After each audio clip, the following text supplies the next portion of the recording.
Un des outils pour augmenter la confiance en soi, selon moi, c'est le mindset. C'est l'état d'esprit dans lequel tu vas te mettre. Et puis il y a des choses que même moi, après 20 ans d'immobilier, je ne sais toujours pas, j'apprends, voilà, on apprend tous les jours, donc il faut accepter d'être dans cette posture-là. Tu peux prendre n'importe quelle situation et la voir d'un côté positif ou négatif.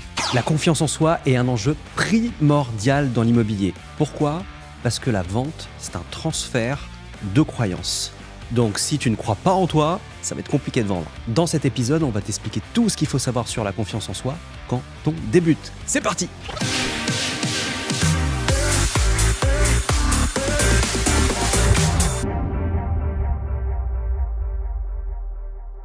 Bonjour à toutes et à tous, c'est Cédric, j'espère que vous avez la forme. Aujourd'hui, je suis ravi dans ce podcast d'accueillir un nouveau coach dans l'équipe que vous ne connaissez pas encore. Il n'est pas sur le territoire français, c'est un Belge, peut-être que vous le connaissez déjà parce que notre cher Laurent qui est ici présent a déjà remporté 4 fois le prix, je crois que c'est bien vendu, en Belgique, qui est vraiment le top du top en tant que meilleure agence immobilière sur son secteur. Donc aujourd'hui, vous l'avez compris, notre invité s'appelle Laurent. Laurent, bonjour. Bonjour Cédric, je suis ravi d'être là avec toi. Je me réjouissais de venir discuter, partager avec toi. Top. Alors, je vais te présenter quand même, Laurent. C'est vrai que l'audience ne te connaît pas encore et tu as intégré notre équipe le 15 janvier. Et entre le 15 janvier et aujourd'hui, nous sommes le 20 juin. Tu as accompagné une 60aine de coachés avec nous. Donc, effectivement, tu es issu du monde de l'immobilier en Belgique, tu as été manager, tu as accompagné des équipes, des personnes à réussir dans leur vie professionnelle, en vie personnelle, et à réaliser également de très très belles performances en termes de chiffre d'affaires avec des agences qui dépassaient les 7 chiffres. Aujourd'hui, je crois, Laurent, que tu as une vie assez particulière. Tu ne vis plus en Belgique ? Et non, écoute, je ne sais pas pour quelle raison, mais j'en avais un peu marre du climat. Et écoute, voilà, avec ma famille, on a décidé d'aller vivre au soleil. Et tant qu'à faire les choses, on ne les a pas faites à moitié, parce qu'aujourd'hui, je vis à plus de 10 000 km de la France. Waouh, ok, super. On peut dire l'endroit où tu te situes ou c'est top secret ? Ah non, allez, vas-y. Tu es sur l'île Maurice alors ? Exactement. Ok, super. Un petit paradis sur Terre. Et d'ailleurs, s'il y en a qui veulent passer me voir sur l'île, ce sera avec plaisir. Top. Alors Laurent, j'ai pas donné ton nom de famille, Laurent Tintin. Ouais. Voilà. Laurent, on va démarrer ce podcast ensemble et on a reçu une question de la part de Sandrine que tu as accepté de répondre. Donc qui nous dit voilà, merci beaucoup Cédric et l'équipe pour le partage. En ce moment, ce qui on va dire bloque un petit peu Sandrine, elle dit qu'elle a 55 ans, elle a fait plein de métiers différents, mais elle débute dans l'immobilier. Elle vient d'emménager à Dax et elle trouve que c'est un petit peu lent avec cette nouvelle vie, nouveau métier, et elle a pas mal de doutes en fait. Et en fait, pour elle, l'enjeu, c'est vraiment une question de confiance en soi quand on débute. Donc, Laurent, ce que je te propose, c'est qu'on réponde aux questions de Sandrine, ça te va ? Allez, c'est parti, super, on va l'aider. Top. Alors, déjà, je vous rappelle que vous pouvez nous suivre sur YouTube, sur Spotify, sur Deezer, sur Apple TV, sur Podcast Addict, sur Amazon Music également, et que vous êtes libre également de vous abonner. Comme ça, au moins, vous êtes sûr de recevoir régulièrement nos podcasts, nos vidéos pour vous aider à progresser dans ce métier. Alors déjà, j'aimerais qu'on commence, Laurent, par se poser la question de est-ce que c'est important la confiance en soi dans le métier de conseiller immobilier ? Pour toi, c'est un élément, c'est un ingrédient qui est essentiel ? Alors, effectivement, par contre, je vois régulièrement les personnes qui polarisent de trop sur la confiance en soi. Ils accordent tellement d'importance à ça qu'en fait, les personnes se mettent une pression beaucoup trop élevée. Et j'ai envie de leur dire, mais tranquille, il n'y a pas besoin, ça va venir. Parce que selon moi, la confiance en soi vient de plusieurs choses. Mais elle n'est pas instantanée non plus.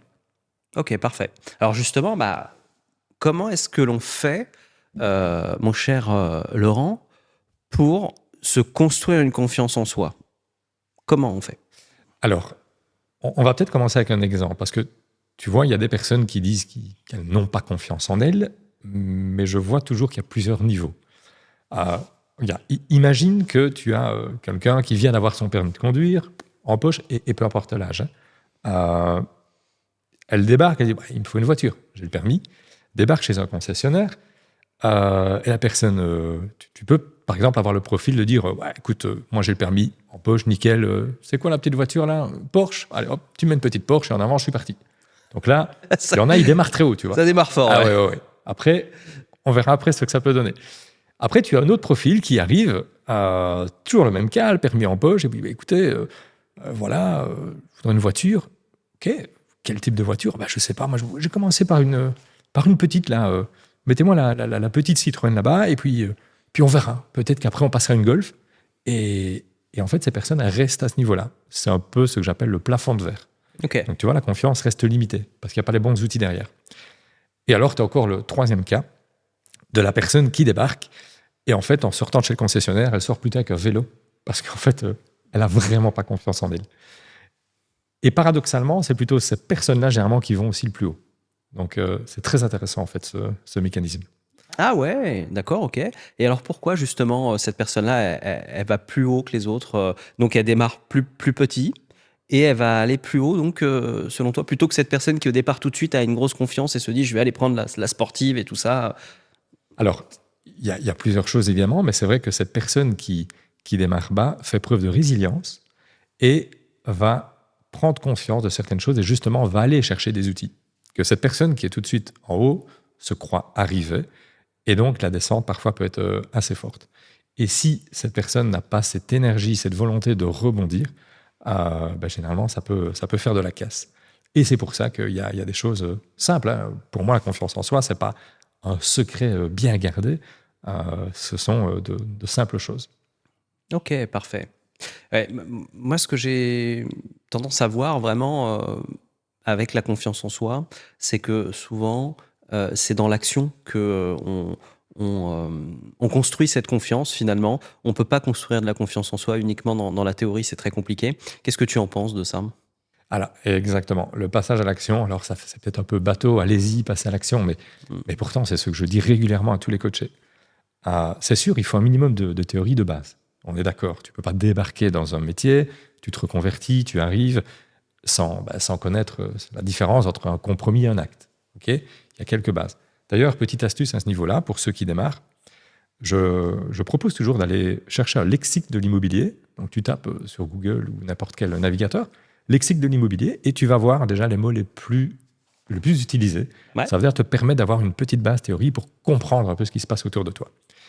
Après, il est certain que le passage à action, donc l'apprentissage sur le terrain, est hyper intéressant et enrichissant. D'autant plus qu'en immobilier, tu n'as jamais deux cas les mêmes. Donc, du coup, c'est hyper important d'y aller, quoi. Ok, super. Alors justement, donc, tu nous partages là, cette idée de lexique. Pour toi, c'est le savoir est important, le savoir-être.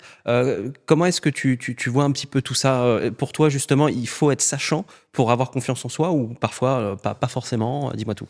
Alors, pour revenir à ce que je disais au début, il ne faut pas se mettre une pression incroyable. Il faut avancer avec les choses. Et ensuite, aller avoir cette curiosité, cette bonne curiosité intellectuelle, comme on dit, voilà, tu as passé un rendez-vous, tu as discuté avec un client, il t'a parlé d'une chose que tu ne connais pas, pas de problème. Le soir même, tu vas les potasser pour comprendre ce qui s'est passé.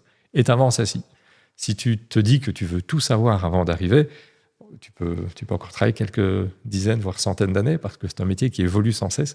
Et donc, à un moment donné, il faut avancer au fur et à mesure pour aller chercher ces acquis dont tu as besoin. Ok. Alors, toi, donc maintenant qui es coach aujourd'hui chez Disrupteur, Laurent, tu as déjà une soixantaine de coachés à ton actif.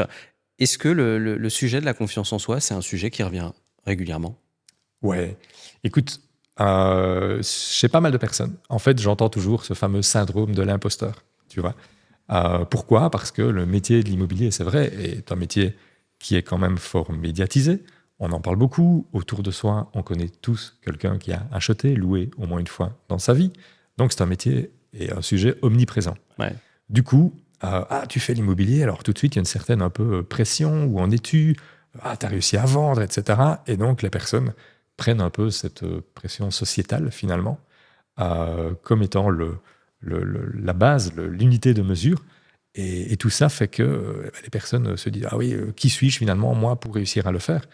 En fait, j'aime bien retourner la question. Quand j'ai un coaché qui me dit oui, écoute, j'ai un peu de mal, je lui dis mais et pourquoi n'en aurais-tu pas? Alors moi, je prends beaucoup d'exemples, tu vois, mais comme je dis toujours, allez, imagine que tu me demandes de faire je sais pas moi, un poulet curry, par exemple.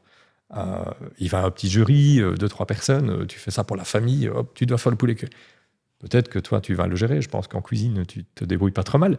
Par contre, tu me demandes de faire le même, il n'aura pas la même figure et il va pas être très très bon, tu vois. Et pourtant, j'aurai le mérite d'avoir essayé. Le premier, il sera, bon, soyons clairs, dégueulasse.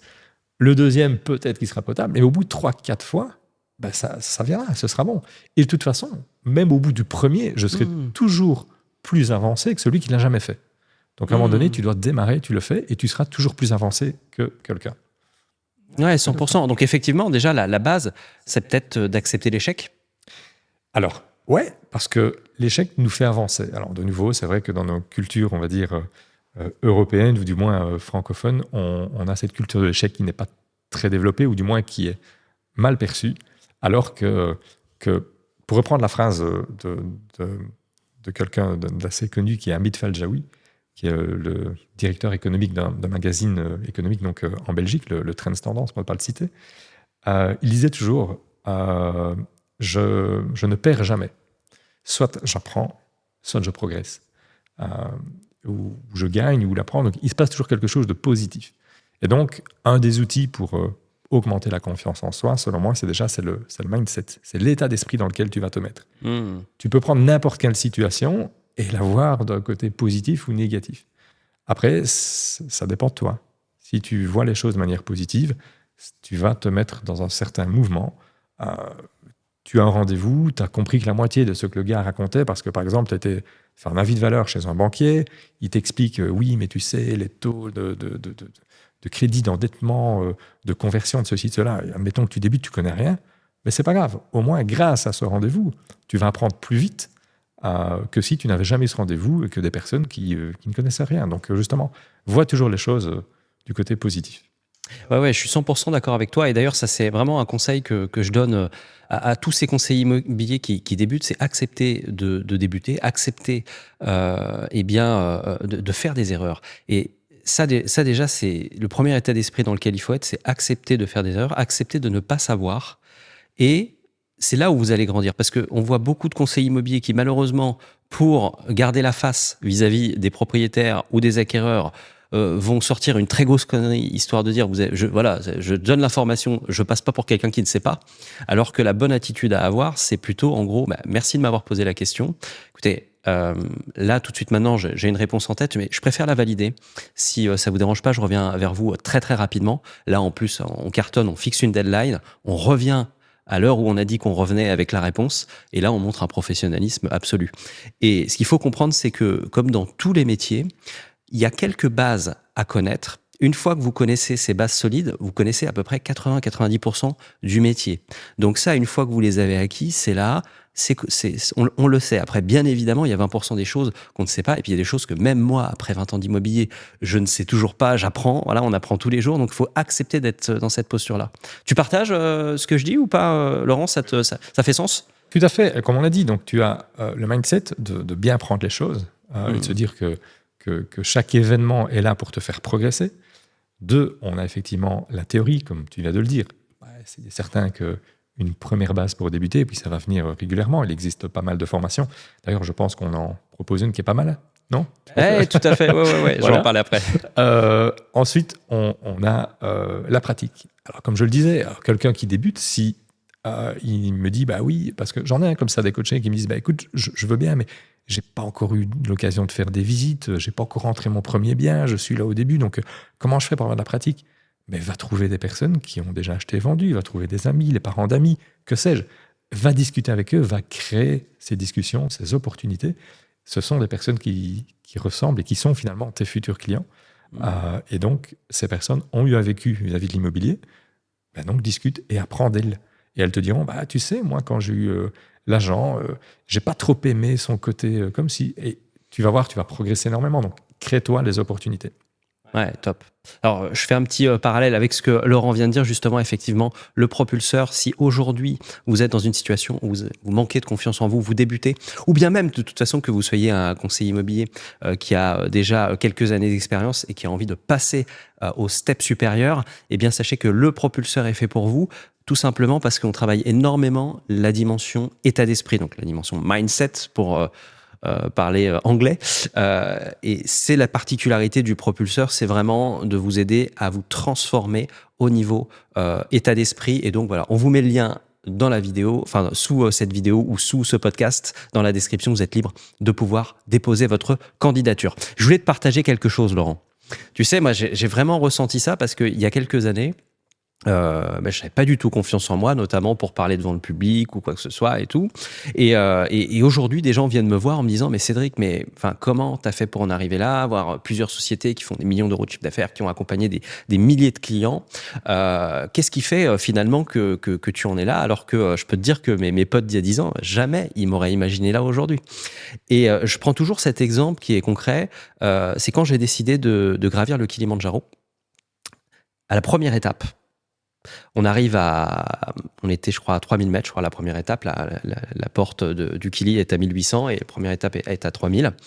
Et l'étape a été terrible. On a marché pendant des heures et des heures sous la pluie, c'est simple, mais mes pieds et mes mains ressemblaient, tu sais, quand tu sors du bain après 1h30, tellement c'était humide et tout.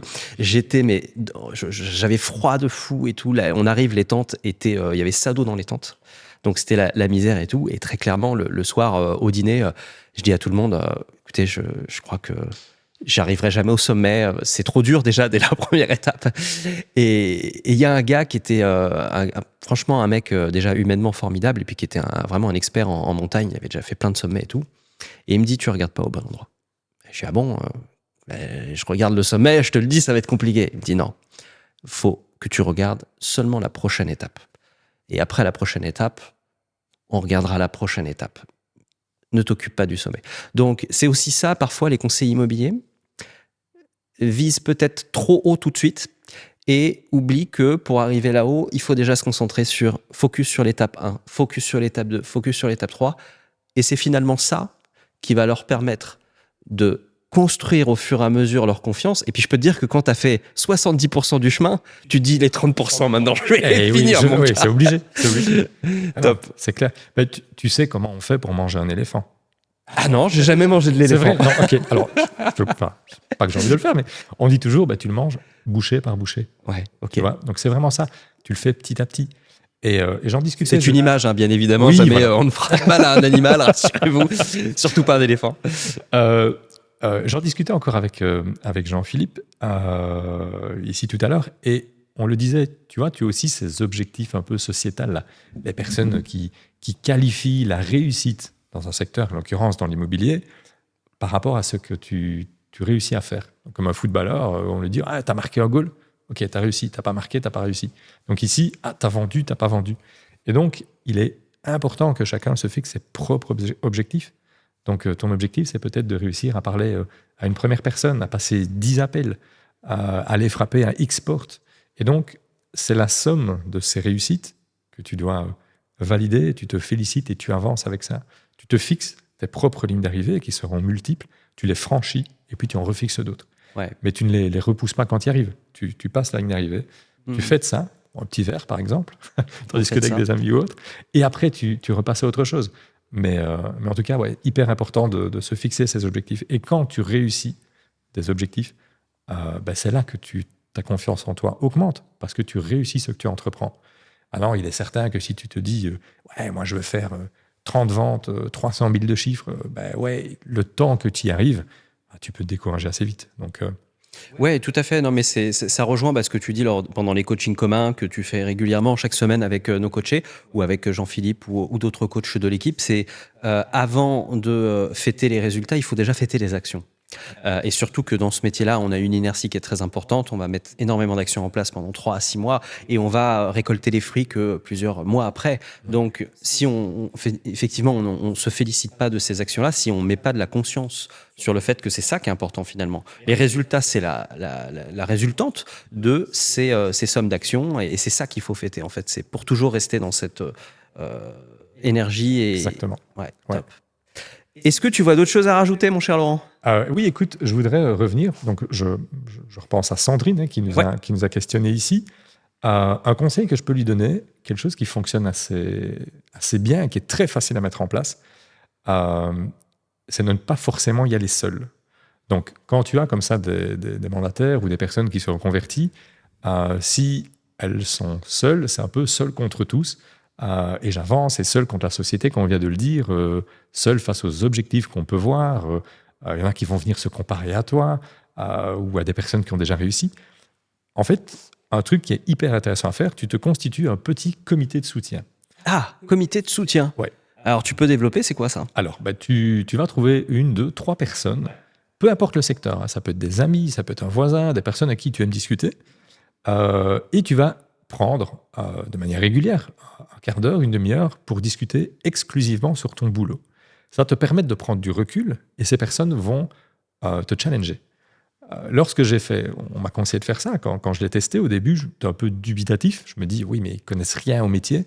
Et justement, c'est là que tu as le bon retour. Parce que toutes ces personnes, finalement, c'est le marché.